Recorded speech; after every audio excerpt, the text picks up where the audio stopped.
Hi, I'm Will. And I'm Allie. I'm a lifelong Marvel fan who just wants to know how the damn universe works. And I'm just a crybaby who wants to see Black Panther, damn it. And when we combine forces, we become the co-nerding operation known as the Pairables.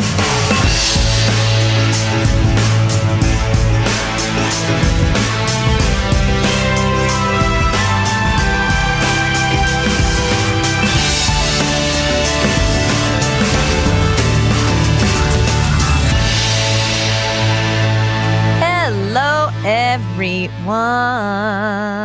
welcome to the Pairables. Hi, what are we? We're Pairables. That opening sounded like it was going to be that girl is poison, like a very early 90s. Is that what you wanted? Because I can go back and do it again. No, you already gave it to me. You delivered it hard. I did it. Hi, everybody. New Jack Swing. That's what I'm thinking of. New Jack Swing. That's the genre of music. Oh, God. New Jack Swing. Here's how you tell. Is that like Zoot Suit Riot? No, God, no. What was that? It's like that song Poison and some Boyz II Men music. Here's how you can tell if music from the early 90s is New Jack Swing. This is always the equation I've used.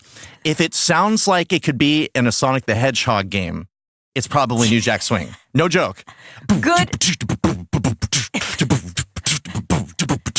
It's like kind of rapping, but kind of singing. Okay. Yeah. Okay. Wow. I learned something the other day. Now I don't even remember where I am. I have to go investigate this We're in the genre. Pairables. Oh, yeah. We're the Pairables.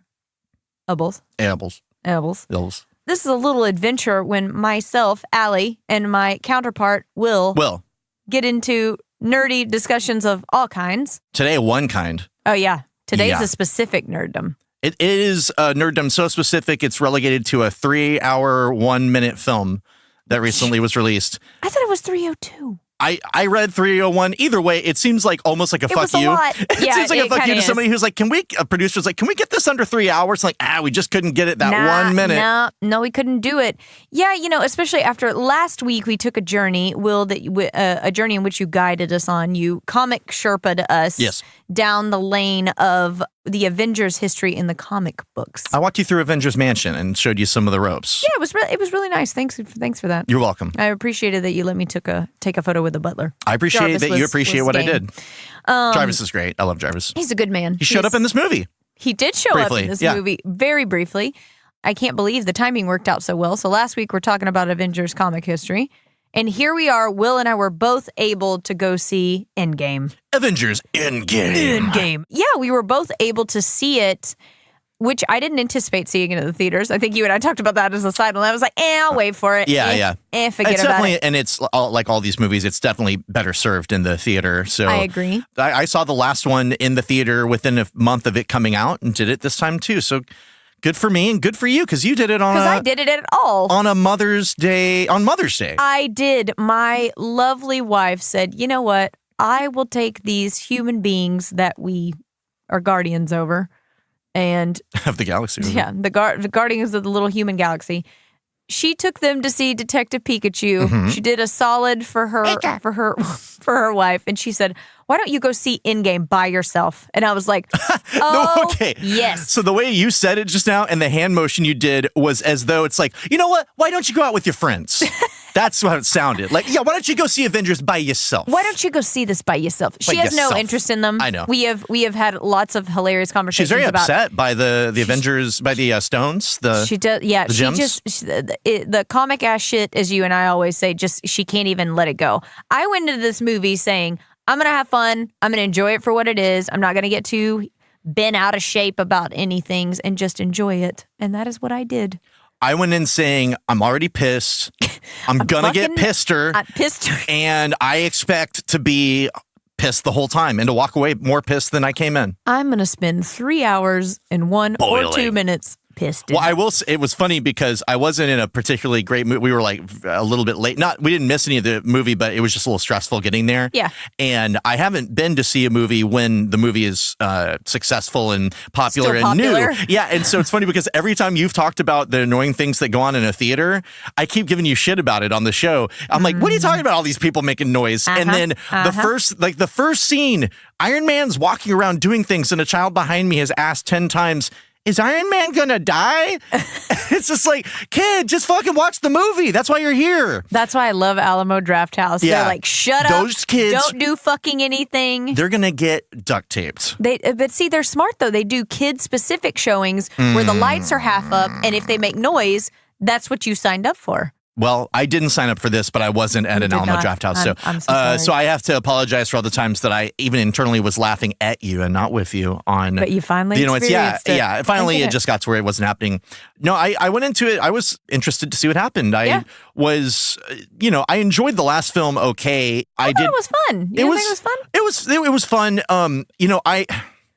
I like the thing is, it's the characters at the end of the day. Like the action stuff is fun or whatever. I know you're a softie for old Cap. I love Cap. I love Cap. Iron Man. I love Robert Downey Jr.'s Iron Man. That first Iron Man movie is, aside from the villain, pretty unassailable. Yeah. It's really good. I really like it. A lot of the people on it, are, I can't say all of them, but a lot of the main characters are just enjoyable. So like them just interacting, there was a lot of that in this, is fun for me to watch. So I was glad for that. I'm not like about half the original Avengers, according to the film, the 6 originals, I'm not a huge fan of, or at least 2 of them. So that's not helpful for me when you narrow the cast down to that. Mm-hmm. That's not doing me a favor. Mm-hmm. But so you're not a Black Widow fan? No. Not let's see, hold on. If you whittle them all in it, you're not a Hulk fan? I like the Hulk. I didn't. It was fun what they did with him. Well, here let's. I know we don't have a direction we're going for, but I guess just to keep on Infinity War, like my main issues were I teared up when Spider-Man started. And by the way, spoilers for everything, of course. But I guess I don't want to get a bomb. I never did. Disney will bomb this house. Yeah. When Spider-Man at the end of Infinity War, when he was like, that made me tear up. That relationship between him and Iron Man, that gets to me. And I did tear up during this film as well. Infinity War, I enjoyed it overall. It felt overlong, and I had problems with the logic of it, which I know I can be a real stickler and even be an asshole about these. Comics. But that's the thing. I don't expect it to be like we talked about in the last Avengers episode we did. Like, I remind myself this Avengers or this Infinity Gauntlet is not the same one. These are not the same characters. Oh, yeah. So to expect those same things it's not fair. But the same problems that were in that one cropped up in this one, where there are internal logic issues that, if they were just underlying and weren't being having a light shown on them, if you didn't take an entire scene to explain how this thing works and why we're now able to do this, how the time thing splits up and everything, or how the gauntlet and the gems work, then if you just left that kind of I would probably complain that it's not very well explained. But then I couldn't tell you, oh well, now it seems like you're just doing whatever you want with it. Mm-hmm. But because so much of the battles hinge and other parts of the plot hinge on that, including Infinity War, where it's less explained, obviously, at that point, I had problems there with, how powerful is Thanos? And therefore, do any of these battles matter? Or is he playing at times where it just felt like the battles were the least important or interesting thing that I could take from it. But as a comic fan from a very young age who read not the original Infinity Gauntlet series, but the Infinity War, which was one of many sequels that came out in the 90s, I read that. The Infinity Gauntlet was a big part of my childhood as a comic reader. And all of these random, not just big Marvel characters, but very random, characters that have made their way into the pop culture. It's really cool to see them all interacting. And as someone who has even written fan fiction of large amounts of characters. Fiction. That's right. Mr. Fan Fiction. I'm going to see if I can scare up some old Avengers issues or anything that I wrote and see if we can. I just want a really magnetic paragraph. I'll get you some good stuff. You don't think I won't? Maybe I'll just write some new stuff for you. Oh, but it was just so. It is very cool, and it's easy for me to get caught up in some stupid shit and not look at the fact that it's just fun. And this, what a cool thing to be growing up with as a kid right now, and as an adult to be enjoying it. Yeah. But to see so many superheroes interacting in a way that has only ever been happening on the page. We're lucky to have a solo character have a good film, let alone have a bunch of them on screen, and we're having even a halfway decent time watching it. And that's kind of what I did. I was like, I'm not going to get into whatever, and I'm not going to let anything. Like you're saying, because I don't have the comics background that you do, obviously, it was easier for me to just be like, I'm just going to enjoy this. And I didn't see it on a plane. Hey, look at that. Well, maybe, but that's going to bring you a curse. A curse and a pox upon your house. Now you have to go back into a plane and watch it backwards.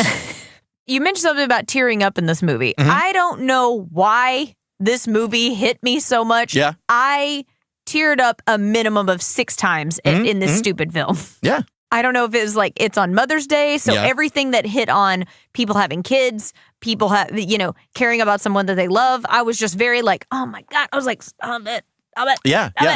I was ready for that to happen. Do you remember any particular moments? Oh yeah, I wrote them down. Okay, hit me, because I wrote a couple down for me too. I wrote them down.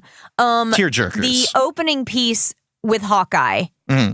In having this fun with his daughter, his boys are throwing the ball out in the field, his wife's cooking, getting lunch ready for hot dogs, and she shoots the arrow, and he just turns around the moment. I really appreciated the way they did that, and it was just like they were all gone. Mm-hmm. Really just like obviously hit me again. It was Mother's Day, but I mean, you can't help but put yourself in that situation and be like, oh my God, what if my wife and kids were just like disintegrated, just gone. Mm-hmm. That one really, oh my God, I don't know why. It was like right out of the gate. It's like, hey, remember this horrible shit? Oh yeah, I do. Here's somebody you kind of care about, and watch him dealing with it in a different way. Because we really only got to experience it from the eyes of the other Avengers in Infinity War. Like them interacting with each other. That's all we saw. It was, and even though they're friends and family in their own way, it's a much grander scale than I'm having a normal suburban, I'm retired, and I'm hanging out with my family. Hanging out. It's like, it looks like a Saturday afternoon or something. It was a real effective scene in that way, where it's like, wasn't just the superheroes that were affected. Like that was actually, for me, the most, as far as demonstrating how this is such a wide-reaching problem. That's not just there's space magic happening. Like, this does affect people on either. It's like the leftovers for the Marvel universe, basically. Yeah. And then I think the next one is when you get the context when, Ant-Man is able to get out. He finds himself in there, and when his daughter is actually still around, I think that was extra powerful as well. I really appreciated that. Like, him being like, having literally not a clue what the fuck was going on because he wasn't involved in that then. They were doing something else. Yeah. And he's freaked out because, like, shit, I don't even know what happened. It says I'm also gone. Like, what's going on? And his natural reaction is to just get to, his ex's house as fast as possible. Yeah, or does he go to his own house, or is it his... I haven't even seen the second one of those films, so I don't know technically where the kid would be living. I can't remember, but whatever it is, she's 5 years older. Yeah. And she just she's just absolutely flabbergasted that her dad isn't gone. See, I felt that moment for her. Yeah. I was feeling that moment for her less than him, where I'm like, oh my God, if I thought my dad was gone, and then he shows up. I mean, how incredible. Wonderful, and how, I mean, all the heartbreak that I just imagined, since we didn't see her have it on screen. Yeah. I imagined suddenly all the heartbreak that there must have been, because she must have. It's 5 years later, so the grief is still there. She spent 5 years alone. She evidently, clearly lost the mom and the stepdad or whatever. When I'm thinking, in the comics, his daughter, Cassie, does become a superhero that uses this stuff. Somewhere. So that's one smart usage of that time jump, potentially. Yeah. And they, recast for it and everything. So I don't know if that's in the cards, but that would certainly be a way also to get, like, if they're looking for more diversity, females, these types of things in the cast, then that's a way to do it. And then from there, I think all it's so. Again, I think the moments stand out just because I had that reaction to them. I'm like, why am I tearing up through this? I guess the rest of them kind of come a little bit later in the film, so we won't jump all the way down that rabbit hole yet. But overall, I feel like some people say this and it's kind of eye-rolly, but I did appreciate that they were like, Infinity. I feel like the Avengers movies have gotten consistently darker. Meaning, like, think of the first one. Very Joss Whedon, very, kind of jokey, whatever, has some serious moments. And then they've consistently gotten a little darker. And I kind of appreciated that they did this thing where it's like, this fucking sucks. And then there's that period where they're like, we can't fix it. We actually can't fix this. So I had no idea that the film was going to progress into the future and that much time was going to pass. And I kind of liked, it was an interesting, just a different view to see, like, where people had gone, and to see, like, Tony Stark and Pepper being together and having a daughter, and he's like, this is my life now, and how he's kind of accepted that. I really enjoyed that aspect. And then once we got into the, like, okay, here's the meat. And I kind of like the fuck yous along the way. Like, the movie did a really good job of being like, look, they got a plan. Yeah, it's going to go. And then when it started to go bad really quickly, I was like, oh, okay. But I don't know. I appreciated that. Well, that's par for the course. The Avengers are, for all the like big names attached to it as far as heroes go, they are ragtag. Like there's a very scrappy element to them, even in the comics, where it's just like they're all like their costumes are all ragged, and they're just like, fine, Ultron, you may have won the day, but we're still going to go out fighting. Yeah, we're going to finish this thing on our terms. And Captain America and Hawkeye, especially in the comics, personify that attitude to me, where it's like, no, we're not going to stop. We're going to make it happen. And so when things go wrong, it's that kind of Indiana Jones like, oh, okay, well, I guess I gotta improvise now. And it's not gonna go right, because if it did, it would be boring, but it's gonna go wrong. The whole time heist idea, to me, there were a lot of comic-y choices that are very weird, things that they committed to that, whether I agree with them in the long run or not, which is a thing to talk about later, I was just kind of like proud of them in a way for making these relatively weird choices. Yeah. Things that are not so easy to digest, or they have long-term ramifications, whereas like, it's very easy in a movie to say, unless you're setting up for a particular movie that's coming up, everything is done in one. You're referencing, conflicts that have already been brought up in a prior film, or that one right there. Yep. And you're not making world-changing things. But the whole, people have been gone for 5 years. This thing didn't get fixed. This is what, heroes are moving on to doing different things. What happened with the Hulk? And just the whole time travel thing and how they go about it in such a radio flyer, like I'm just going to put together something in my backyard kind of way. Yeah. It was all of it. One, ragtag again. It felt very Avengers-y.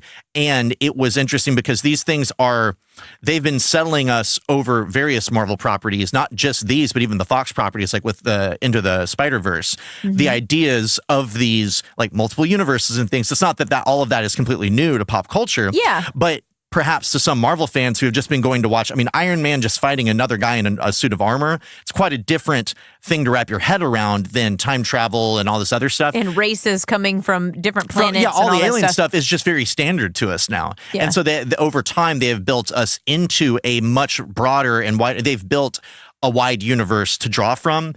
And sometimes it feels incongruent. It just feels weird sometimes, but I like weird overall. Like I like that they will have some weird things next to the more iconic looking things. So even though I don't love the idea that we're now saddled in the Marvel universe with a world where 5 years have passed and people have magically been returned and they haven't aged. Who was gone? Who hasn't? What effects that has on the world? That's a huge thing. Yeah. And judging by the Spider-Man trailer that came out, they're not shying away from talking about the fact that happened.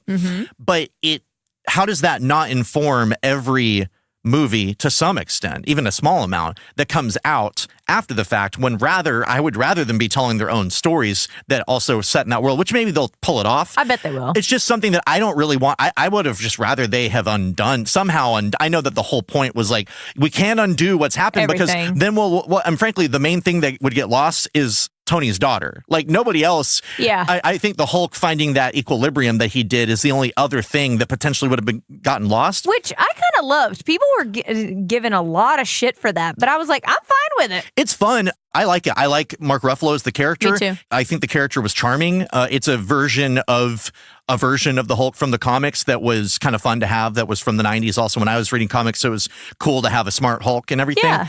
It seemed that he arrived at that point purely because they needed him to. That's my issue. They've been talking about his character having an arc through the Avengers movies and then the last Thor movie. He was stuck as the Hulk and he was a child basically. And then he was basically had ED of the Hulk in the last film. Yeah. And all that stuff, whether it tracks or not, it was happening.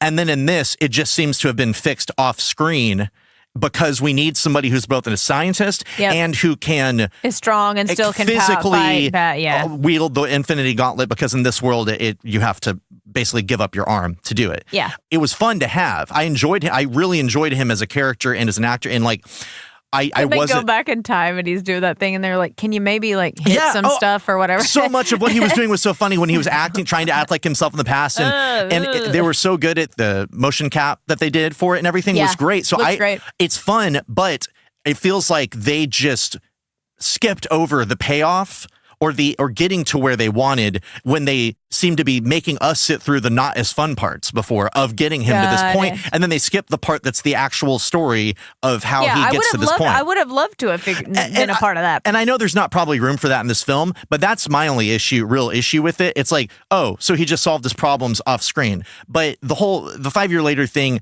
I'm sure they'll pull stuff off. I'm not so concerned with the future of the Marvel Universe that it's not going to be good because of that. But from a storytelling standpoint, I think that they didn't get a lot out of it. Mm-hmm. That they couldn't have somehow either just undone and still kept somehow. They were using it to up stakes, and that's a big change to make for the sake of, but we have to keep the thing we have because my daughter will disappear. Yeah. Like, it seems like it was all based around that one thing. No one else is having a good time. Yeah. No one else is out. And honestly, we spent so little time really seeing the world. And again, it's not that we have time to see it, but I didn't feel the weight of that. I like the idea of what, like, having Cap be there helping people, like he's in a 12-step meeting or not, but he's in a self-help group meeting. Those ideas are cool, but we have so little time to spend in that world. It's all about getting out of that world and into you didn't the time. really get to soak it up. No, I don't feel like it actually happened, and so I feel like I'm being told how to feel about this. I thought it was interesting, the few shots, which I do agree with you. I wish we would have got to see like the actual ramifications of that a little bit more, but when it did that sweeping shot of New York and it's winter and there's just like tons of boats and tons of junk and tons of whatever. And I like that aspect that they were like, wow, there is all this stuff does not have an owner anymore. Yeah. Like that stuff was kind of cool. Totally. I liked it was a bunch of good shots there. But there was some good shorthand visual storytelling going on. But we just didn't get more than that, which is kind of a bummer. No, and so if the emotional crux of this film is this is our world now and we have to undo what was done and we've lived in it now, I know that it's already a 3-hour film. I wanted them to sell that to me another way without having to spend an extra hour in that world, and they just didn't manage to do it. So I would have rather not come away from this film with a world where that's happened, because it already sets up an issue to me. Like, I haven't watched the new Spider-Man films. I'm not against it, but he comes back to school in the trailer. Yeah. Are all of his friends 5 years older, or did all of them disappear? And look, I read that in an article too. They were like, is that the thing? And look, I can nickel and dime any, especially a fantasy type film or a sci-fi, whatever, a superhero film all day. It's not that I want to go do that to talk down to the filmmakers, because they're all doing their best and these are still good films. It's when it's distracting to me and when you've brought to my attention the logic of it to explain away things, then you're asking me to think about it. And therefore, when I think about it, I'm thinking about some of the problems with the logic of it. Yeah, and I think that's why the comics can get away with it so much, is because they're not getting into nitty gritty. Well, and if they just do, like, oh, it's a this. If they do, it's a monthly format. So like it's 22 pages monthly-ish, for the longest time. So some other writer's going to come along and do their version of it and change the rules probably, and you're okay with that. Well, that's just how it goes. And this rule has been changed. Well, with the movies, that's kind of what happens too. Like with Spider-Man, like we've had 3 versions of Spider-Man. It just takes longer to get the new version. Yeah. One thing I did find amusing was Fat Thor. I found it. I like Thor in the comics. Okay. I only saw his first and third movies. I didn't care for the first one that much. Really liked the third one. Ragnarok. I don't know about his acting chops overall, but he really should just be, and I know he's a pretty boy, like he's a good looking guy. Very pretty boy. But he really is a very good comedic actor. Like his natural reads on these lines, and it seems like some of it's improvised, are very funny. Like, and he really sold it for me, the humor. The bit with him and Star-Lord when he gets on the ship at the end. That's really funny, my God. And so goody. I thought that was funny, and I think one of the times that I started to tear up a little bit, and I also just really liked it, having not seen the film that it was referencing, is when they're traveling through time and he's in Asgard, and he sees his mom. Renee Russo playing his mom. Yeah. One, she's so great. I didn't really get to see her as that character very much in the movies that I saw.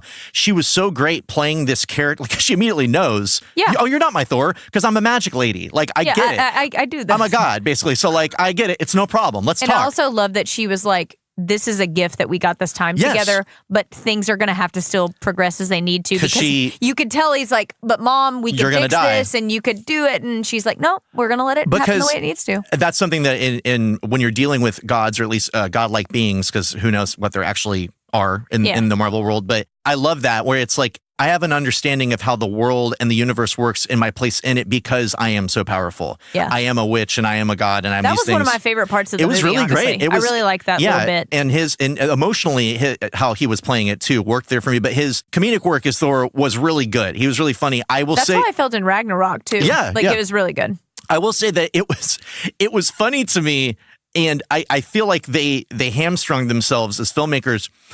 The idea of him is fat, funny, visually funny. You have the last big time that the Avengers are going to fight together. Captain America, Thor, he's still stuck as fat the whole time, and they do their best. They don't have him shirtless, and they have him actually suit up as Thor with a dark thing, and they start shooting him from the neck up a lot, so that you can just annoy that. But it's like, guys, everything else we're just snapping away things. Let's just say, just let him do that. Let him do it. Say he went into a pocket dimension and lost some weight, or so. I don't know. It's not that I mind seeing him. It takes away from the iconic moment that I can't just see him without. And also, they gave him the braids of the beard and shit. Like it just. This is taking away from this moment, but he's wearing the suit. He's just fat. He's just fat, and his hair is fucked up, and his beard is all in a weird way, and he's still craggly. But I mean, again, that is very Avengers, I will say, in a classical sense of like, fuck it, we're just gonna do what we can with what we got. So here he is. It's not the worst thing. He'll be fit again by Guardians 3 or whatever. Maybe not. If they're not, I'm fine. I think he's a good addition. I will say, Chris Pratt / Star-Lord was in this very little, and that's fine. Once he came on screen, I just immediately was aware of how pretty, I don't want to say done. I don't mean like in a rude way. I just don't really care to see Chris Pratt on screen anymore. Like because I didn't love him. I loved him on Parks and Rec, and I didn't love him as Peter Quill. I don't think he's bad, but like once he was on screen, I was just kind of like, I don't need this anymore. I would almost rather Thor take over the Guardians of the Galaxy right now. That could very much happen. That's kind of what's happened. And that dynamic was good, but it's not that he was in the movie a lot. I just thought, this guy's, I've had too much of him maybe. I don't know. Yeah. Not that I've seen a whole ton of shit. What is the rock guy that's friends with Thor, the Australian guy? His name is Korg, and he's based on a real character in the comics who I'm not really familiar with, but he's just a friend. He was like one of my favorite characters in Ragnarok, and even in this little thing, oh my God, it's just so funny. He's played by the director, I believe, who did Ragnarok. Y-T-T-Y, what? Y-U-T-T. Because I had to pee. Leave me alone. I'm trying to think. I mean, with this movie being so, there's just a lot. There's tons of shit. There is lots going on. Like for me, there was a definite like character. They were trying to, and in some cases more successfully than others, in my opinion. I mean, it was the original Avengers are back again. Mm-hmm. The 6 that we started with in the first of the Avengers movies, and certainly the big 3: Captain America, Iron Man, Thor. For most of the characters involved in that lineup, most of them reached a final stage of their character arc. It finished. The loop was done. Yeah. Because with Captain America, you have him going back in time. My favorite. That's a really, I'm not 100% sold on the mechanics of it. Hey, shut up. Don't ruin it. Well, I'm not saying he couldn't have done this. I'm saying he had to go through. There's just a lot of like things to jump through to get to that thing to get to him doing that and coming back with this and this. But no, it's a very fitting thing for him. I'm not 100% sure why Captain America decided in his own character arc that was the time to retire. It's not my place to tell him. I mean, obviously, in the real world, it's because Chris Evans' contract is done. He's free now. But like, the world still exists. There's still problems. I'm not sure. Well, now, what's his face? Falcon's going to be it or something. Well, yeah, as a result of him retiring. And there's any number of reasons Captain America can choose to retire. I'm not telling him he can't. Believe me. I'm not 100% sold on why that was the time for him to stop. Now, I mean, he saw Haley Atwell's character, Peggy Carter, when he in saw the past. Peggy in that thing, I was sitting there and I was like, figure out a fucking way to just go back in time. Go live the life that you didn't get to have. You could do it. Right. You could do it, and it wouldn't fuck up the timeline. And it's lovely to see him as an older man. Cute. He was a very cute older guy. Cute old man. I definitely would. And I was like, you know what? Same thing. Well, I would have said with Tony Stark, except he died.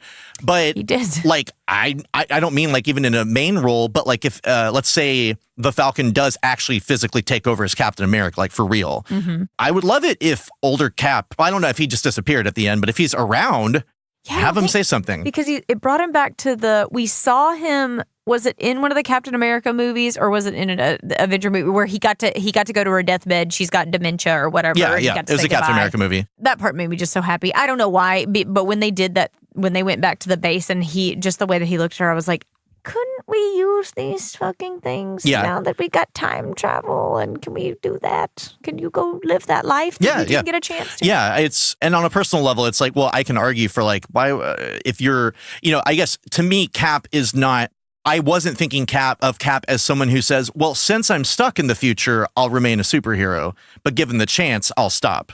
Or I'll stop fighting or whatever it is. Yeah. Given the chance, I would stop.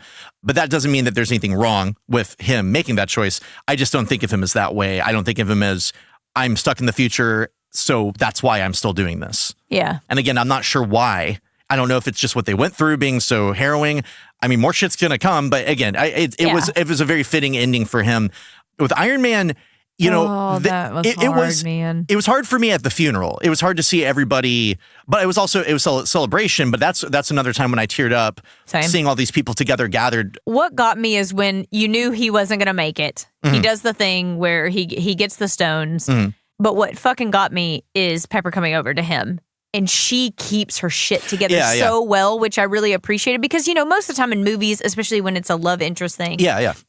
They're both kind of weepy and they can't believe that this is going to end and all this shit. And she like totally keeps it together and tells him that everything's going to be fine, which is what he just told his dad and all this shit. But also, her in a fucking Iron Man suit, I didn't see that coming. I think I'm dumb. But he makes the joke about, his daughter's wearing it or whatever. Yeah. And he was like, your mother will never wear anything I buy her anyway. But that was badass. I was very into that. I was like, oh, okay. I don't know where this came from. I don't know if it's accurate, but I'm gonna be on this ride and enjoy it. As far as her, I appreciated the way she played this scene, his death scene too, because it seems very in character for her because she is a put together person. I choose to her being in the suit. Why was he making her a suit when he's not wearing a suit anymore? Why was if he's so retired from doing that kind of stuff that he's just a dad now, is that really something that he's interested in doing? And the only reason I pick on that is that the only reason I choose to believe, here's behind the scenes, maybe it's that the only way to get her involved is to give her more to do. I don't know if that's true or not, Gwyneth Paltrow. I'm not casting any shade on that. I'm just saying I don't know. Because, you run into these problems like with Natalie Portman, where it's like, this isn't quite what I want to do. Or Idris Elba wasn't enjoying doing these movies either. But on a plot level, the only reason for her to end up with that armor, in my opinion, because they weren't anticipating a big battle. No. Shit's done. Yeah. Was for her to physically be present at his death. Yeah. That is a thing that, in my mind, is written backwards, whether it is or not. It's how do I get Pepper Potts, my non-superhero wife, at the moment of my death to be there with me because we think it's important. Tony's not a fucking superhero. He's just a rich, smart guy who made the fucking suit. He's not a superhero. He's in the Iron Man costume and he's called Iron Man. He made himself one. He is not. He has no. Superhero in the sense that he has no magical God-given powers. Well, is Batman a superhero? No, that's what I'm saying. Yeah. It's like a different level. Like I don't. Yes, Batman is a superhero by all whatever the definition. But like in my brain, if you call up superhero, it splits to two paths. Mm-hmm. You got a whore. Whoa. Hey, you know what? I'm not going to stand by. In my brain. Yeah. What the hell's going on? You got a Thor versus an Iron Man. Sure. You got a Superman versus a Batman. Mm-hmm. They're both superheroes, but they come at it from a different angle. So the way that I took it is like Tony's probably been dicking around at some point, probably forever ago, before we got into half of this. He's probably been tinkering with this. Oh, sure. Fucking look, I'm going to make Pepper a suit because I can. I don't know. But I do agree in terms of a plot device, that is absolutely why it's the only reason it exists. Yeah. That never would have come into it for any other reason. They were going to give him the benefit of the doubt to at least see her. Right. And I don't care for the relationship. I liked them being combative in the first movie, but I never was and the Iron Man films for me just really sunk. Like I love him as the character, but they were not great movies after the first one. Yeah, and the first one was definitely the primo. I never cared for them as a couple. I liked them interacting, but as them like actually working it out, I didn't really see that happening. And so I don't have an emotional attachment to those two. I was more emotional about how Spider-Man felt like he apologized in the moment for nothing. He just said sorry to Tony Stark, I guess, in a way that a kid would. That got me more than her. Although I thought, again, I liked the way she played the scene. I thought that was exactly right, how she would do it. But I don't like their relationship. it strikes me as a business to business people relationship. I never really felt the heart behind what they had. I think, the moment when he goes to her when she's sitting there reading a book or whatever, and he's like, hey, I got this thing, and he's reading. I was like, I genuinely believe that when they're discussing that and she's like, that if you don't pursue this, you're never going to kind of forgive yourself. I genuinely think at that moment that she knew when this happens, he's not coming back. Yeah, I think it was very...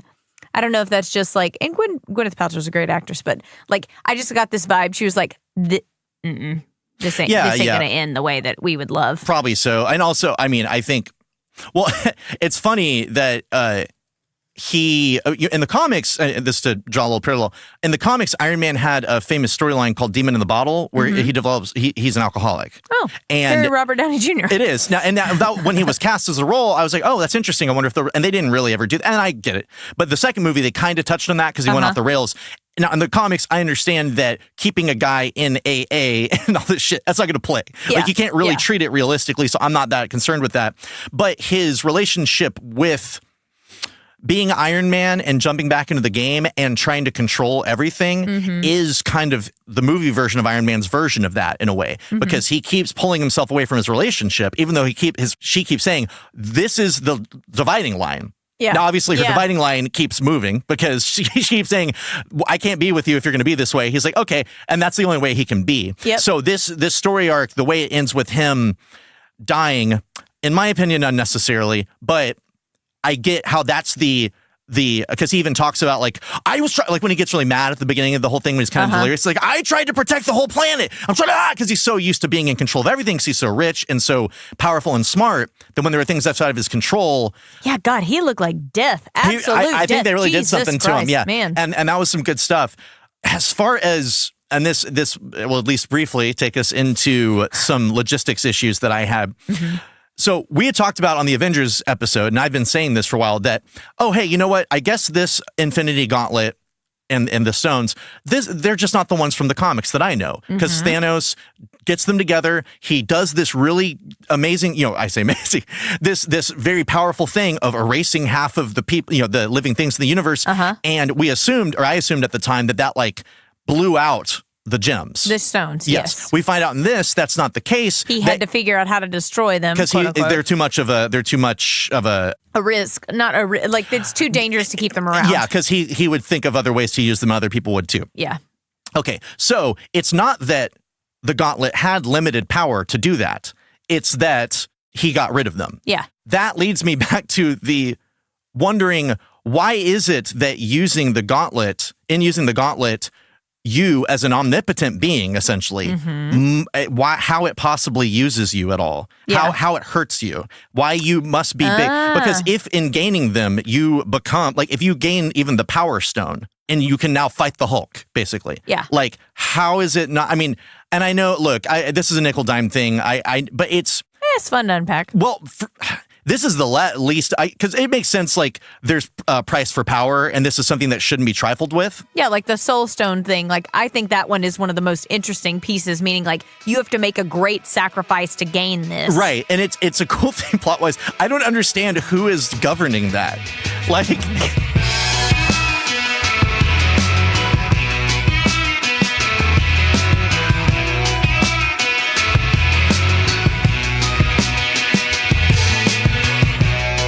With the Infinity Gauntlet, I guess the thing that was getting to me, actually, you know what? It's not just the gauntlet. It's Thanos. Okay.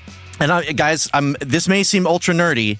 Get it. But this is them doing this to me, I feel like.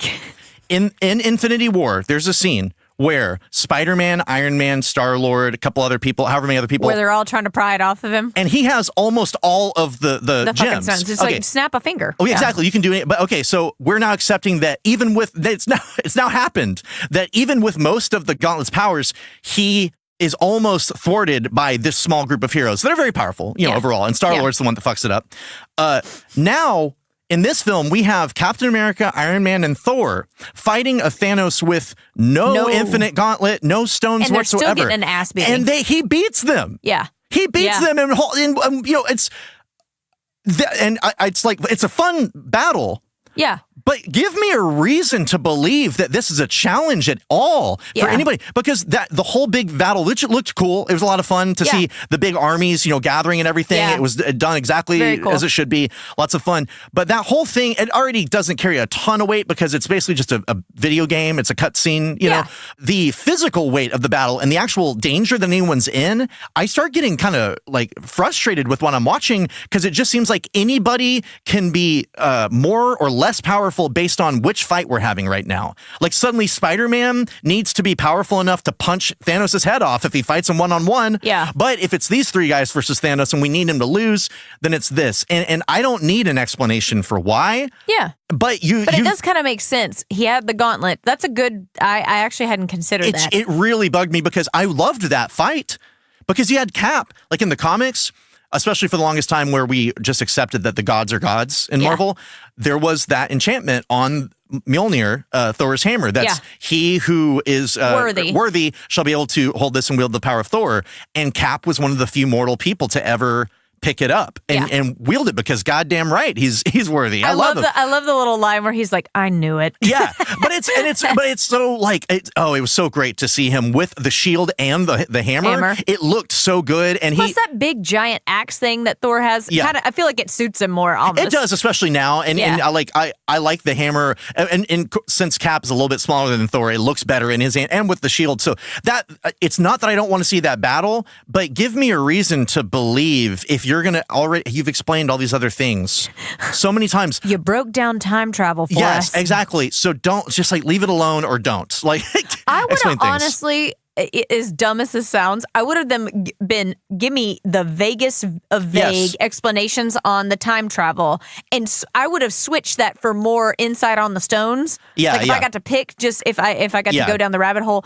Overall, I would have been fine with just vague. Yeah, just vague. Mean, I will say that and they were really bending over backwards to try and explain to us why they can't do certain things, and that exposition was at least with like the thing with Black Widow too, when Hulk is like, when I was wearing the gauntlet, I was trying to will it back into being, and it wouldn't let me do it. And or I'm whatever. willing to that part. I'm one, because I don't really care whether she is around or not. No. But I'm totally like, that makes sense to me, and also thematically, like, cool, great, that's fine. The time travel stuff was a lot of fun. I'd wondered when I was I didn't really read. I was pretty good about not reading spoilers or reading a whole bunch about the movie. I was like, if they time travel at all, is it going to be like kind of a Back to the Future type thing where we're seeing some scenes from other movies or at all? And I love that they riffed on that. I know. There was lots. I mean, lots of good jokes, especially coming from Paul Rudd. Like he's delivering them. But when they actually go back in time to these things, especially the battle, the quote unquote battle for New York or whatever from the first movie, the way that was shot and the way that you're seeing this stuff in the background and seeing the characters, how they were versus how they are now. Yeah. Really, really fun. Like that took me back to the Future too, where Marty's running around trying to avoid himself in the past. Like it's that got that. And that's, even though we've had that in movies, in that movie specifically, it is a very comic booky thing, because you're obeying the rules of this complicated thing. Even if and you have been real specific about them, it was just a lot of fun to see. Yeah. Like I wish honestly I could have spent more time in that, especially in the battle for New York or whatever they called it, because you have got a great scene where Cap fights himself. Yeah. And that was an awesome battle. Yeah. And it's like, of course, I'm sitting there like, maybe you can just explain it to him. He's reasonable. He's the most reasonable. He's the most reasonable. The Hail Hydra moment, which I read more about, because evidently there's like a series of comics where he's... Even without that, though, I haven't read that comic where like that whole thing, but that... Because it's a throwback to the scene where he has to beat everybody's ass. And he just looks around and he's smart. He's like, I've done this before. You know what? Hail Hydra. And it's a thing that if you haven't followed the movies, hopefully that just plays because they explained it. But they were very smart about doing, there was a lot of reference. Like if this had been a comic book, especially circa 1980, there would have been a ton of captions with a little asterisk. Like you remember back in the Winter Soldier, because there was a lot of that stuff, but I feel they maneuvered it pretty well. Mm-hmm. I did too. Now the time heist, the choice of who does what tactically. Yep, I'm with you. So the people, like sending Captain Iron Man, and there's plot reasons to do all these things. So it's like, but you send Black Widow and Hawkeye, two non-powered people into space. Yep. To do this one thing. Yep. It seems weird to me, and yep. Also I understand that Hawkeye is their friend.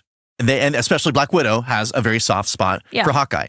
I've expressed my love for Hawkeye in the comics. I don't dislike Jeremy Renner. I just don't care for the way that they have written the character. Yeah. He portrays it well. Like I teared up a little bit in the moment when he's holding Black Widow and she's accepted her fate. Yeah, at the she's soul trying thing. to go, and he says he's no, or what he says something a certain way, and it got to me because he's a good actor, and I care in that moment. Yeah, I really like Jeremy Renner, but I don't like that character a whole lot because I don't find him very well defined in the films, and they suddenly decide to make him an emotional crux. Yeah. But they're going on a time heist, right? And they have Captain Marvel somewhere in the universe on tap. Like, they can contact her. Yeah, they were like, she's busy or whatever. They call it up at one point. But like, we're about to go back and try to fix all of existence. Like, I know that she's not just a neighborhood girl anymore. Yeah. But like, she does care about all of existence coming back into play. So she sure does. It's like, do I want to call the lady that flies through spaceships unharmed? Or do I need for this particular thing my friend who's murderous now and is somewhere out in the world and shoots arrows well? Do I need him for this mission? And I know that Scarlet, like, I can totally argue for character reasons that Scarlet Witch would want to go do this for him. And now that she offers him hope, but like, she's only now catching up to him because it's time for the movie to go. Like, she could have caught up with him years ago. It just seems... Yeah, she could have looked for him or whatever. And they say that she was, but it's like, it just feels they want to give him this send-off that I don't care for. You haven't given me I like that he has a family, okay? Yeah. I'm okay with that version of this character, but they never established it enough for me to really... Well, and then he's MIA. What, in the last one? The Civil War, he's retired, and then he shows up anyway. Yeah. But they don't play too much into the, I'm too old for this shit. Like, it's a little bit of that. I just don't care enough about him or his relationship with Black Widow for any of it to have a lot of weight to me. Like, and also because I don't care that much for Black Widow, I remember I laughed out loud, and I was really not trying to be a jerk, but when Black Widow shows up and he's just killed, the guy, and that's all fun and whatever. Like, I mean, why is that where he goes with it? Yeah. We don't, just because his family's disappeared and it's unfair. I don't necessarily believe that's what Hawkeye would do, but that's a character choice. But when she shows up and he's standing over a body and she just says in like the most Scarlett Johansson deadpan, killing all these people won't bring your family back.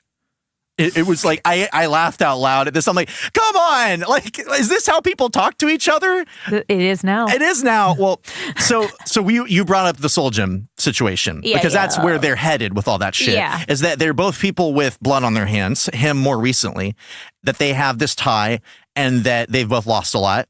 They're there at the Soul Gem Palace, the Soul Gem Chasm. With Red Skull? With the Red Skull, who's in charge of the damn thing and has been since 1941, I guess. Whatever.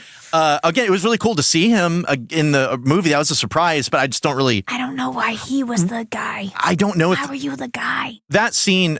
We've already had it. Well, we've had a version of it with Thanos and Gamora. Yep. And that was... Which actually did make me upset because I like Gamora's character. I do too. And I actually, for once, I like Josh Brolin as Thanos. He's pretty good. But that was the one time where I really believed that he was twisted up enough inside that he has a care for this one because of the acting in that moment in Infinity War. I felt like he genuinely regretted having to do that. Yep. In his mind, having to do that. Yep. But with this, we have Hawkeye and we have Black Widow going to the same thing. You got someone's gonna, they end up with the same problem. Someone's got to get sacrificed. Yep. You have to well, here's the thing. Here's how they put it. You have to sacrifice the one you love the most, I believe, is the type of phrasing they use. Yeah, who's ever let. I mean, so for them, that could actually be accurate because everybody else is gone. Everyone else is gone. Yeah, and for a second, I thought like Hawkeye was going to be like, seriously? Like, I already kind of did that. And the guy, and Skull's like, yeah, you know what? You got this one. And just give him the thing. I kind of thought for a second that might go that way. But what turns out is what I jokingly in my mind thought was going to happen. Once they started arguing over who was going to die, I was like, they're gonna fight to die, and it's kind of a funny scene, but to me, and I don't think it was meant to be funny. I think there were parts of it there, but like it wasn't emotional to me until they got off to the side. But here's my problem: is it sacrificing the one you love the most if you are committing suicide? If you are willing, because Gamora didn't jump off. No, she had to be thrown. Thanos, to gain the power, had to sacrifice something. Yeah, Hawkeye is actively. And by the end of it, he doesn't let her go, really. But I was saying, like, in my head, I was like, well, that's... No, he doesn't let her go at all. In That's fact, she's the one that shakes it up, so... Right. So and this is it's a technicality, but it bothers me because it is so important to you have to pay for power. And Hawkeye wasn't willing to pay that. And she wasn't willing to pay what was most powerful. So they'll probably lean on, I guess it's just like as long as the blood price is paying. Yeah, like he turns around to Red Skull's like, someone's just got to die. I mean, just kill somebody. Which one of you? One of you is going to die because whose contract is up? Oh, not your. Oh, you are. Well, and the thing is, Black Widow has a movie in the future, and that's and whatever. Supposedly he might as well. I don't need it. I don't need it from either one. I don't need either. I just don't need either one. I know don't. Those versions of those characters, I'm more than happy to be done with. I could have easily have had anybody else but them. The one that I'm looking forward to the most is the next Doctor Strange movie. Yeah. Because I watched that and was so shocked that I actually enjoyed it. A lot of people, I haven't seen it. I still need to. I would love for you to watch it because I was so pleasantly surprised. Well, I love that side of the Marvel Universe. He led in the comics. He led a team called the Defenders, which I love, which was like kind of a bunch of weirdos and mystics and these types of things. And I love those. Give me them weirdos. Give me the weirdos. Give me a little bit of weirdos. Yeah. So anyway, that part was weird. And the only thing that I kept thinking, and I knew that he would never sacrifice. Like I knew that Hawkeye would never be like, yeah, you go. Like I knew that wasn't going to happen. But I'm like, dude, do you realize if this shit works, you will get your family back? Yeah. It doesn't matter what you did. The thing that drove you to do that will be rectified if you do this. Let her fucking jump off. Well, here's something that I thought of from a moral and or ethical standpoint. That's like they didn't let it get there. They don't have room for it. I don't blame them for not going there. This would be interesting, I guess, if they do anything with Hawkeye later. He basically threw a tantrum after his family disappeared and killed a bunch of people. Yeah. Now, admittedly criminals, but he turned into like a killer Batman, essentially. He turned into an assassin. He is ashamed of those actions, regardless of what happens. Yes. But it's one thing if you throw a fit and your family never comes back. But your family came back, so you threw a fit. It's like your parents are like, Will, you're grounded for a week and you can't have any ice cream. I'm like, fuck you, I get ice cream. And then a week later they come back and they're like, okay, now you get, oh, you burned down the house? Well, we were bringing back ice cream. And that's kind of what happened with him. It's like, now he, and maybe I think there was a part of him, and it seemed like in that moment, I will say that Jeremy Renner played it. Part of him probably didn't want to have to face his family, even if they never know. But he knows that. Because he says that. He was like, you know what I've done. Yes. So there's a part of him that didn't expect to come back and probably would rather just not have to face the reality. So I'm okay with all that, but it is a little frustrating that, I mean, and maybe we'll see it someday, but it's kind of frustrating, but also interesting that it's like, yeah, buddy, you just fucking went and thought it was okay to just kill people because something didn't go your way. Mm-hmm. And now you actually got back that thing. So that was a temporary situation that you have now caused permanent situations for other people about. Yep. Murder. Moiety time. Moiety time. Moidalize them. Let's see, which other ones? So we already covered Cap and Iron Man going back to New York. We've got, then we've got Hulk. I really loved seeing that conversation because Hulk is a member of the Defenders in the comics. He's talking to the Ancient One, and for me, it's like, oh, this is straight out of a comic book I've read somewhere. Because you've got this weird mystical being, person, whatever, that has this knowledge, and then it's such a weird, like, this moment is not explainable to someone who hasn't either read comics or seen the movies. Oh, yeah. You can't sit there and be like, oh, well, she's a mystic, but she exists kind of outside of time, and she controls, and then he's a guy, but he's smart, but he's, and like, all that stuff. And then that moment when she does the martial arts move on him and knocks Banner's astral form. Yeah. Oh, it was so comic booky. I loved it. I loved it. I will say that Nebula, I really enjoyed her. I've enjoyed seeing her character arc with Gamora over the movies, and specifically in the last movie, and then in this one, I really felt bad for her when she's being faced with her past self. Being who, and it's very. She's emotionally paralyzed as her past self about Thanos. So she's like, he won't let me. She is her last words, and that sort of thing. That's very pretty fucked up. The words of an abused person. That is, and it's very accurate. And so, oh my god, that scene with her and Iron Man playing fucking table football. That was funny. That was hilarious. That was good. Congrats, and you have now won. Yes. Yeah, that was good. But I really liked her, and she's sticking around, obviously in the Guardians of the Galaxy movies. So that she was one of the few non-original Avengers sticking around. It was an interesting choice, but I really enjoyed her arc. And when Gamora asks her, like, what happens to us? And she says, we become friends. And at first I was like, oh, is that all she thinks of it? And then she says, we become sisters. I'm like, so obviously I'm invested because that's all it is to you? And then, but there's no, everything's okay. Okay, so there's, I noticed I had overseen something on your notes that I also commented about. And this is earth-shattering stuff, so we got to talk about it. Is it Captain Marvel's hair? Like, I like short hair. I like it on her. I like the character having short hair. I just love it because that was one of the references that you showed me actually showed that. I was like, Yeah, it's cool. I don't like the way they styled it. I will say in the movie. It's not about it being cut short. I'm sure the cut's fine. I just didn't like the way it was styled. It looks like that image that you showed me. It does. That's not my favorite version of the short hair. But it's such a small thing, but they had to say something about it is the thing. If they had just done it and just let it go, that's some classic shit, though. I would care less. I mean, and I don't even care very much, but I was like, cool. Oh, and they changed up her costume a little bit. Neat that she's coming into her own. It did make me want to see the Captain Marvel movie. I will tell you that. Oh yeah, I definitely suggest it. She doesn't get to do a whole lot in this. I understand the issue. Like Thor usually plays this role in the comics where it's like you got to have a reason for Thor not to be around so that they can actually be She's threatened. like, there are other galaxies that need help or other planets that need help or whatever. And I know that like if you watch that movie, like there's reasons for her to be concerned with that, but they lean on that so hard in this movie. They got to do better, I think, in the future to not have her around. What I thought was weird is she gets her own movie. She pretty much is the only reason that Tony is alive in the first place. Yeah. That he and Nebula even make it back to Earth to do anything. So I'm like, this bitch flew to space as a singular woman. She is single. Yeah. Single white female. Yes. Goes to space, carries the ship through space back to Earth, and then all of a sudden she's too busy to help. Yeah. That was a little weird. Yeah, I agree. Well, and because I'm like, she did all of this, and that's when I was trying to really like get into. I was like, okay, I remember when Will took me through. Like, I know her power is not like fully defined. And by defined, I mean like the comics don't blatantly say, "Hi, I'm Captain Marvel. This is my exact power. I can only do this." I mean, it's pretty well established. I think now that she's basically pure Superman. Energy. She's basically it's like she's Superman with some energy powers thrown in for good measure. So like her being able to do that.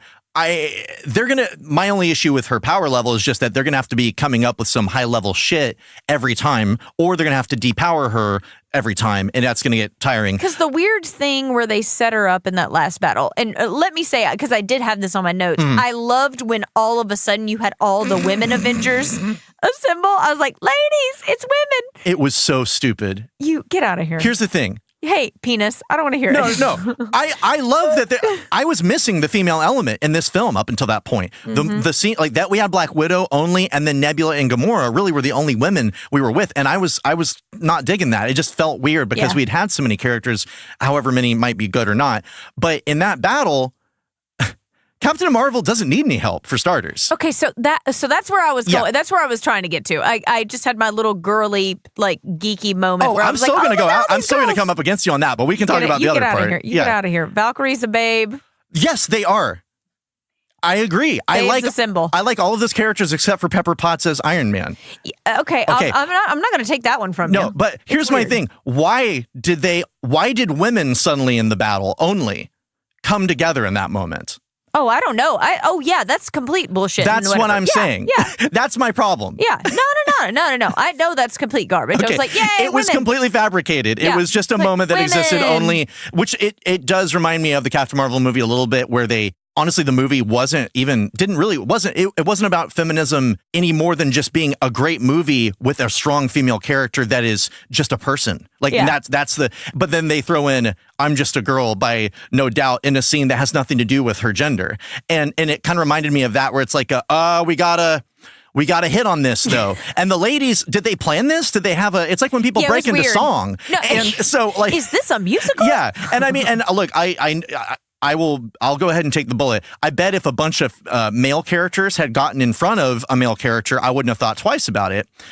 Because there are more male characters, and it's a male-centric show, and that's just how we've done it. Yeah. But this was clearly done on purpose. I mean, absolutely. And though they all said it as if to say, like, it's ladies' time now. It's like, how about it's everybody's time because the world's fucking ending? Like, this is just... Yeah, and I just... It was... That's the only part I thought was weird because they were like, we need to give her all the help that she can get. And I'm like, okay, I can get behind the thought process, meaning like, clear the way so we can do the thing. Not? Yeah. But I'm like, I just kind of find it hard to believe that she couldn't just do that thing. It was symbolic. I mean, again, like that moment, if they... But didn't that kind of cheapen her a little bit to you? Oh, honestly, I think... I'm like, she's this fucking powerful, she can't get the ball into the end zone? Honestly, I think it was for them more than her. Honestly, truly. And that's how I just wrote it in my mind. I mean, aside from the fact that this is just a thing that either the scriptwriter or the producer, whoever said, like, we need a moment like this. In the world, I just took it as like, oh, not everybody is quite aware just how powerful she is. And they might as well help her because why not? But like, she's like, it's like telling a dog to go piss when they're already pissing or whatever. It's like, yeah, go ahead and help us that way. That's fine. Nice. Cool. I'm going to still go. Like, we still have to if one of your kids says, I'll help you carry the groceries, Mom, and all they can carry is like a banana. And you're like, cool, thanks, kiddo. I'm still carrying everything else. But I'm glad that you're helping. You want to help, and I'll let you have that. That's how I felt it. I just thought it was weird. It was just weird. So to do this thing that was unnecessary, it's nice. It's a nice thing. They created a situation that was weird. It was weird. They chose the wrong person to do it to, probably. Like, you could have done that with some other female character, and it almost would have made more sense to have the ladies come around her. And I didn't kind of love the weird, like the who's going to get the gauntlet or try to get into the thing. That went a little long in the tooth for me. Well, like, also, do you have, I mean, the thing, you don't have to put on the gauntlet. It just doesn't make sense. And I'm not even saying from the comics. A couple things for me. You don't have to put them in a glove. They're just powerful. Like, what does the glove do? Nothing. It's just, you can make your own, apparently, like Iron Man did. Yeah. So just hold them in your hands. I mean, I know it looks good, but just, I'm saying, once you have them, you don't have to wait until you make I think you just need to hold them and do the thing. You have to be in possession of them, and it's you and your mind and your them. brain. It's your brain time. Can we, if they ever show up again, put a nix permanently on snapping as the delivery method for the wishes that we're asking from the fucking gauntlet? It's ridiculous. Yeah, I 1,000% agree with that. The first time it happened in the movie kind of makes sense. I mean, I'm okay because it's kind of Thanos is being a dick. Exactly. It's like with something as simple and trivial as a snap of the fingers, he can wipe that out. Yes. Get it? To reverse it? No. I don't know. No, I don't like. And then he does it again, or he almost does. Like that, it's like he tries to do it again. It's not even we have to keep them from having the gauntlet. It's we have to keep them from snapping once they have the gauntlet. Is what it seems like because everybody is sitting there. They don't do anything until they snap. And there's so many opportunities, like in weird. All these X-Men films we've had where they do people like Magneto is like staring over his fist, and something's happening in the near distance, and his mind is making that thing happen. Yeah, it's the same with the Force in Star Wars. You don't have to do some weird movement. No, you don't have to, and it makes sense sometimes that we do, but like it just struck me, even the second time they do it, or they start to, I can kind of argue, I guess, for like, well, He's trying to mirror it. It's a snap back at him, like, exactly. But it's like I want everyone to come back. They're gonna start doing that shit next time. I hate that, so don't do that. It's just little things like that they just felt cheap and kind of dumb to me. And they don't ruin the movie or anything, but it harkens back to me to like the first Avengers where everything's extra goofy. There's a little yuck to go with it. And I like the humor in this. I felt like sometimes in the Marvel movies, I feel like the ratio is too high joke to the other stuff sometimes. It's usually funny, though. I mean, they usually pull it off. But I felt like this one, even with all the yucks that were going on, even though it didn't always match the direness of the situation, at this point, we've established in this world, every Avenger is going to make a joke. I don't love that in a lineup. Like, I don't think that's how it should be. Yeah. Not because everyone in the world doesn't make some kind of joke, but like, it is a Joss Whedon type thing. Everybody is witty. Everybody has a funny thing waiting to be said for this particular moment. Yep. I felt like I wasn't distracted by the humor too often. I felt like I was brought back into it. Agreed. Yeah, I didn't really have a problem with it. I actually didn't have a problem at all. I'm glad that I saw it. I'm glad that I didn't wait till December when it exclusively will stream on Disney Plus as they put it out. You got to see this in the theater. Too many explosions. Yeah, I really too many explosions. Yeah. Too much. That was my review of it. Too many explosions. Well, don't watch a Jerry Bruckheimer film. Too late. Because you're in for it. This has been an interesting conversation. I feel like I took it a little bit more in stride than you did. Now that sounds gripey. So that sounds like a judgment statement. Like, let me judge you we for were not judging. So what I hear from that conversation is life handed us some shit. You acted like a baby. I took it like an adult and said, hey, these things that don't make sense, I'm just going to like it anyway. I'm just gonna roll with it. I liked the movie. I also had problems with it. No. And I think it's I can hold both. You can, I still had problems with it. I was just like, I'm sure this is going to be some comic ass shit. So I'm just going to be like, I'm here. Let's comic do it. Comic ass shit I can get behind. You can get behind comic ass shit. Hell yeah. Thank you everyone for letting us talk about our Endgame journey. Talk at you. As always, we would appreciate if you leave us nice reviews. We also are not opposed to your subscription to this podcast. The softest sell. This is the softest sell in any of this stuff. If you could maybe consider thinking about possibly... We are not tyrants, and I will not tell people what to do. I think we need to be Thanoses on this. You know what I have not mentioned? Our website. For God's sake, we have a website where you can easily, access all the episodes, get easy access to show notes and images that we might reference on the podcast. It is thepairables.com. Pairables. Yeah, that's it. Thepairables.com. So check that out. You can also follow us on Instagram at @theparables. We're doing some fun things over there, getting more involved. Also, we link to the episode each week if you just want a handy little click on over there, see what's going on. You can always email us at theparables@gmail.com as well. But this gentleman that sits across from me every week also has another venture that you should check out. Yes, it's a podcasting venture called The Days Past Tooncast. It is a comedy podcast. A podcasting pyramid scheme. Yes, and I'm looking for some Ponzi's and some Fonzies. Correctamundo.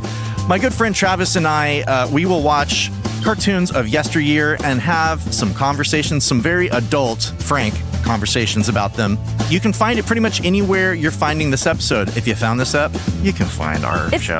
It's there. Yeah. It's there. Pick a spot, subscribe, stream, whatever strikes your fancy. We'll see you all next week. Bye. Bye.